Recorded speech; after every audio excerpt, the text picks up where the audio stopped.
Seusai menjalani pemeriksaan mendalam oleh pihak kepolisian, Dr. Lois Owin diputuskan untuk ditahan. Sejumlah faktor menjadi pertimbangan penahanan Lois Owin. Lois sendiri dianggap telah menyebarkan berita bohong yang dapat menimbulkan keresahan di tengah masyarakat. Dilansir oleh Tribunnews.com, penahanan terhadap Lois Owin dilakukan oleh penyidik Bareskrim Polri pada Senin 12 Juli malam. Hal ini dibenarkan oleh Kabareskrim Polri Komjen Agus Andrianto saat dikonfirmasi. Agus mengungkapkan Lois ditahan seusai menjalani pemeriksaan oleh penyidik. Menurut Agus, ada sejumlah pertimbangan dari penyidik soal penahanan pelaku. Sebelumnya, Lois ditangkap oleh Polda Metro Jaya pada Minggu 11 Juli sekira pukul 16 waktu Indonesia Barat. Ia diringkus polisi atas pernyataannya di publik yang menyebutkan bahwa pasien yang meninggal di rumah sakit bukan karena COVID-19, melainkan interaksi obat. Meski menyandang gelar dokter, Lois Owin rupanya sudah tidak terdaftar sebagai keanggotaan Ikatan Dokter Indonesia atau IDI. Pihak PBID menyatakan surat tanda registrasi atau STR yang dimiliki Lois tidak aktif sejak 2017 silam. Terkait pernyataan Lois, IDI sedianya akan mengundangnya untuk memberikan klarifikasi. Namun, ia terlebih dahulu ditahan oleh kepolisian.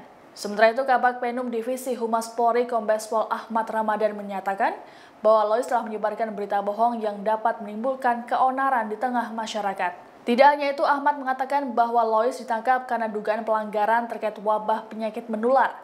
Ia dianggap telah menghalangi pelaksanaan penanggulangan wabah yang dilakukan di media sosial, termasuk unggahannya yang menyebut pasien COVID-19 meninggal dunia karena interaksi obat. Terkait dengan penyebaran berita bohong di media sosial oleh saudari Dr. L yang terkait dengan penanganan COVID-19. Penyidik Ditkrimsus Polda Metro Jaya menindaklanjuti laporan polisi model A. Kemudian tanggal 11 Juni 2021 pukul 16.00 Unit 5 Tindak Pidana Siber Ditkrimsus Polda Metro Jaya telah mengamankan Saudara L terkait dengan dugaan tindak pidana menyebarkan berita bohong.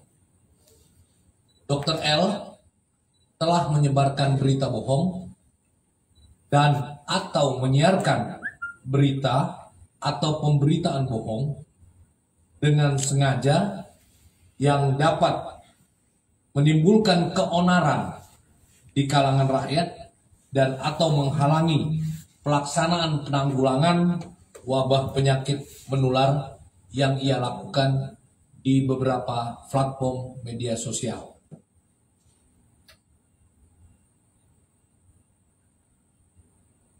Jadi diantaranya postingannya adalah korban yang selama ini meninggal akibat COVID-19 adalah bukan karena COVID-19, melainkan diakibatkan oleh interaksi antar obat dan pemberian obat dalam 6 macam. Jadi bukan hanya satu platform media sosial, tapi ada 3 platform media sosial yang telah dilakukan. Adapun barang bukti yang diamankan adalah berupa tangkapan layar atau screenshot dari postingan di media sosial.